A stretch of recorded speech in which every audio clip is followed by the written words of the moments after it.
Carta 19. Meu querido Vermelindo, estive pensando profundamente sobre a pergunta que você me fez em sua última carta. Se, conforme eu claramente demonstrei, todos os seres estão em competição por sua própria natureza e, portanto, a ideia de amor do inimigo, de certo modo, é uma contradição. O que será da minha advertência reiterada de que ele realmente ama o verme humano e realmente deseja a liberdade e a existência eterna deles? Espero, meu querido rapaz, que você não tenha mostrado as minhas cartas a ninguém. Não que isso importe. Qualquer um veria que a aparente heresia na qual eu caí é puramente acidental. Aliás, espero que você também tenha entendido que eu estava brincando quando fiz algumas referências aparentemente nada elogiosas a Remeleca. Na verdade, tenho um grande respeito por ele e, evidentemente, algumas coisas que eu disse sobre não proteger você das autoridades não devem ser levadas a sério. Você pode confiar em mim para cuidar dos seus interesses. No entanto, mantenha tudo trancado a 7 chaves. A verdade é que eu, por puro descuido, cometi o deslize de dizer que o inimigo ama os seres humanos de verdade.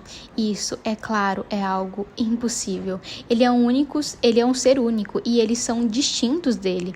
O bem deles não pode ser o dele. Toda a conversa dele sobre amor deve ser um disfarce para alguma outra coisa. Ele deve ter algum motivo real para tê-los criado e para aguentar o trabalho que eles dão.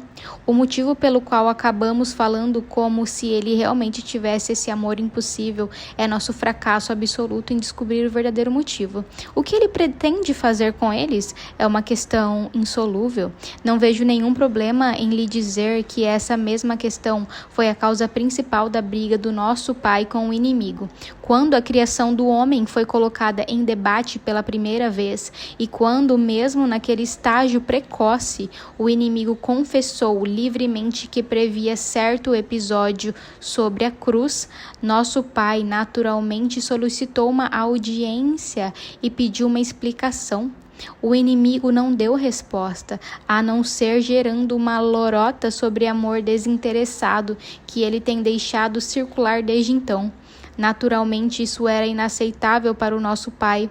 Ele implorou para o inimigo pôr logo as cartas na mesa e deu a ele essa oportunidade, apesar de admitir estar realmente ansioso para saber o segredo. O inimigo respondeu: como eu gostaria que você soubesse. Foi, imagino eu, nesse ponto da conversa que a indignação do nosso pai por tamanha falta de confiança, sem motivo, o fez afastar-se a uma distância infinita da presença de forma tão súbita que deu origem àquela história ridícula contada pelo inimigo de que o nosso pai foi expulso do céu. Desde então, começamos a perceber por que o opressor foi tão sigiloso. Seu trono depende desse segredo. Os membros da sua facção frequentemente admitem que, se viermos a entender o que ele quer dizer com amor, a guerra terminaria e nós teríamos de regressar ao céu. E aí que está a nossa grande tarefa. Sabemos que ele não pode realmente amar não pode realmente amar. Ninguém pode, isso não faz sentido. Se pudéssemos apenas descobrir o que ele realmente está tramando, hipóteses após hipóteses foram testadas sem que tenhamos descoberto. Contudo, não podemos jamais perder a esperança.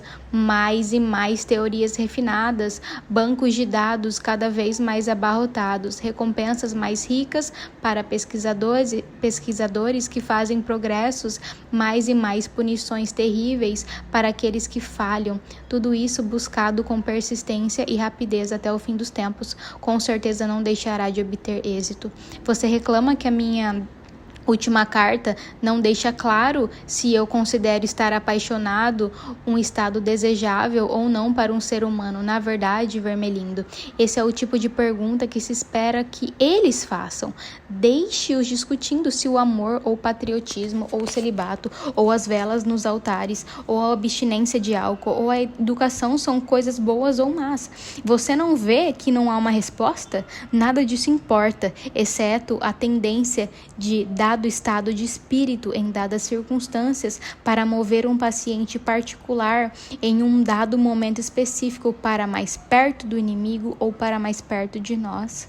Assim, seria ótimo fazer o paciente optar por considerar se o amor é bom ou mal. Se ele for um homem arrogante que despreza o corpo com base no apreço pelos pequenos prazeres, ainda que tomados equivocadamente por ele como algum tipo de pureza, e alguém que tem prazer em ridicularizar o que a maioria de seus companheiros aprecia, nesse caso, faça com que ele se decida absolutamente contra o amor. Inculque nele um ascetismo arrogante e depois, quando tiver separado a sexualidade dele de tudo que possa humanizá-lo, faça-a pesar sobre ele de uma forma ainda mais brutal e cínica. Se por outro lado ele for um homem emotivo e ingênuo, alimente-o com poetas menores e romancistas de quinta categoria da velha guarda, até que o levemos a acreditar que o amor é irresistível e de certa forma meritório. Essa crença não é de grande ajuda, eu lhe garanto, na produção da luxúria ocasional, mas é receita incomparável para adultérios prolongados, nobres, românticos e trágicos, que terminam, se tudo correr bem, em assassinatos e suicídios. Se isso falhar, ao menos poderá ser usada para direcionar seu paciente a um casamento útil. Porque o casamento, embora seja uma invenção do inimigo, tem a sua utilidade. Deve haver várias jovens na vizinhança que tornariam a vida cristã extremamente difícil para o seu paciente, se você for capaz de persuadi-lo a se casar com uma delas. Faça o favor de me enviar um relatório sobre isso na próxima vez que escrever. Nesse meio tempo, tenha em mente que esse estado de ficar apaixonado não é por si só necessariamente favorável a nós ou ao outro lado. Trata-se simplesmente de uma ocasião que nós e o inimigo tentamos explorar, como a maioria das outras coisas sobre as quais os humanos ficariam entusiasmados, por exemplo, a saúde e a doença, a velhice e a juventude, ou a guerra e a paz. Estar apaixonado é, do ponto de vista da vida espiritual, nada mais do que matéria-prima. Com carinho, seu tio mal danado.